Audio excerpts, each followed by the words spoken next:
သင်ခန်းစာ19မှာကျိုးပြတ်ခြင်းနဲ့ပြန်တည်ဆောက်ခြင်းနဲ့အသစ်ပြုပြင်ခြင်းမိကုန်းနံပါတ်1ကဝိညာဉ်ကောင်းကြီးနဲ့လက်ရှိဝိညာဉ်ရေးရာအဆင့်ကိုထိမ့်သိမ့်ဖို့မြည်သည့်အရာကမရှိမဖြစ်လိုအပ်သည်အဲ့ဒါကိုကျွန်တော်ABC ပေးရနော်အဖြေက ABC ထဲမှာကျွန်တော် C ကိုရွေးထားပါတယ်နံပါတ်2ကဤသင်ခန်းစာတွင်ပါသောပွဲတော်အခမ်းအနားများကိုဘယ်အခါတွင်လှုပ်ဆောင်သည်အဖြေ ABC ပေးထားပါတယ်အဲ့ထက်မှာကျွန်တော် C ကိုရွေးထားပါတယ်နံပါတ်3မိကုန်းနံပါတ်3ကနေဟာမိနှင့်အက်စတာတို့ခေတ်ကာလကယူဒပြည်ကိုမြည်သူအုပ်ဆိုသည်ABC ပေးထားပါတယ်အဖြစ်အဲ့ဒါကိုကျွန်တော် C ကိုရွေးထားပါတယ်နံပါတ်4မိကုန်းဖန်သွားချုပ်ထားခြင်းခံရချိန်ကနေဟာမိယာတို့ကအဘယ်နည်းABC ကျွန်တော်အဲ့ထက်မှကျွန်တော် B ကိုရွေးထားပါတယ်နံပါတ်5အဘဲကြောင့်နေဟာမိသည်ငိုကြွေးလျက်ဆုတောင်းသည်ABC ထဲမှာကျွန်တော် B ကိုရွေးထားပါတယ်နောက်နံပါတ်6ကမြည်သည့်အတွင်းကြောင့်ဘယင်ကနေဟာမိအားဖွင့်ပြမိတ်စာကြွန်တော်ပေးခဲ့သည် ABC ထဲမှာကျွန်တော် B ကိုရွေးထားပါတယ်နောက်မိကုန်းနံပါတ်9မြို့ရိုးတီတီကိုမြည်သူတို့ကစန့်ကျင်သည် ABC ပေးထားပါတယ်ကျွန်တော် B ကိုရွေးထားပါတယ်နောက်မိကုန်းနံပါတ်10ပါရှားဘယင်ကနေဟာမိနှင့်ဂျူးများအပေါ်လှုပ်ဆောင်ချက်ကိုစံဘာလနှင့်တောဘီတို့ကမြည်တို့တုတ်ပြန်သည်ABC ထဲမှာကျွန်တော် C ကိုရွေးထားပါတယ်မိကုန်းနံပါတ်9ယေရုရှလင်မြို့သို့ရောက်သည့်အခါနေဟာမိတုတ်ပြန်မူကအဘယ်နည်း ABC ထဲမှာကျွန်တော် A ကိုရွေးထားပါတယ်မိကုန်းနံပါတ်10ယေရုရှလင်မြို့ရိုးကို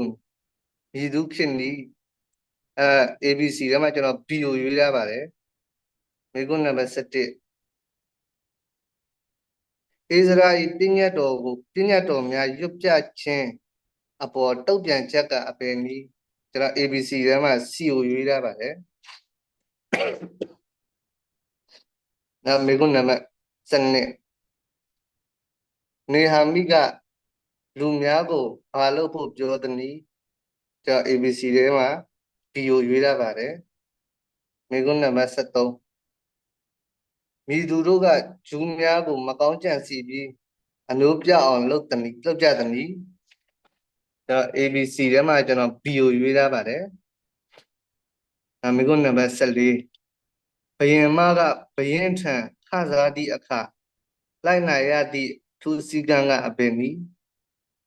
ABC ထဲမှာကျွန်တော် B ကိုရွေးထားပါတယ်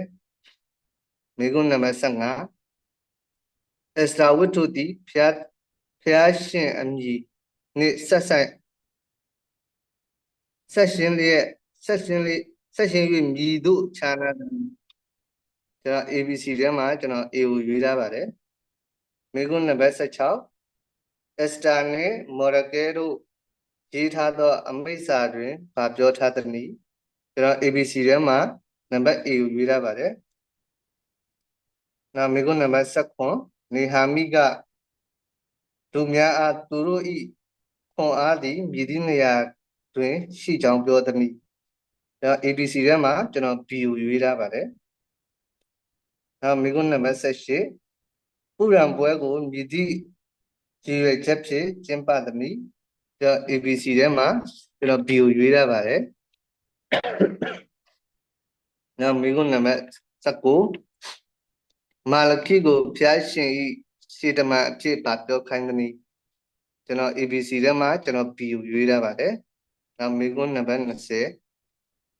မိကုန်းနံပါတ်20ကကျွန်တော်နံပါတ်1မှာကျွန်တော် G တွဲထားပါတယ် G နဲ့နံပါတ်1ကို G နဲ့တွဲထားပါတယ်နံပါတ်2ကိုတော့ကျွန်တော် L နဲ့တွဲထားပါတယ်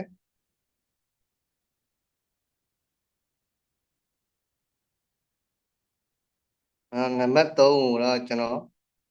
A နဲ့တွဲရပါတယ်နောက်နံပါတ်4ကိုတော့ကျွန်တော် D နဲ့တွဲရပါတယ်နံပါတ်5ကိုတော့ကျွန်တော် F နဲ့တွဲရပါတယ်နံပါတ်6ကိုတော့ကျွန်တော် M နဲ့တွဲရပါတယ်နံပါတ်9ကိုတော့ H နဲ့တွဲရပါတယ်နံပါတ်8ကိုတော့ A နဲ့တွဲရပါတယ်နံပါတ်9ကိုတော့ကျွန်တော် G နဲ့တွဲရပါတယ်နံပါတ်10ကိုတော့ကျွန်တော် C နဲ့တွဲရပါတယ်နံပါတ်17ကိုတော့ကျွန်တော် E နဲ့တွဲရပါတယ်နံပါတ်12ကိုတော့ကျွန်တော် B နဲ့တွဲရပါတယ်နံပါတ်13ကိုတော့ကျွန်တော် I နဲ့တွဲရပါတယ်မိကုန်းနံပါတ်21မာလကိထံမှာသတင်းစကားရပြီးနောက်နှစ်ပေါင်းကွက်လက်တိုင်ဖျားရှင်ထံသတင်းစကားမကြားတော့ပြီကျွန်တော်အဲ့ဒါကို400လို့ထည့်ရပါတယ်ရှေ့မှာရေးထားတယ်80ရယ်400ရယ်40ရယ်ထဲမှာကျွန်တော်400ကိုကွက်လက်ထဲမှာထည့်ထားပါတယ်ကျွန်တော်သင်ခန်းစာတော့ဒီလောက်ပါမှားတာလေးရှိရင်သင်ပေးကြပါ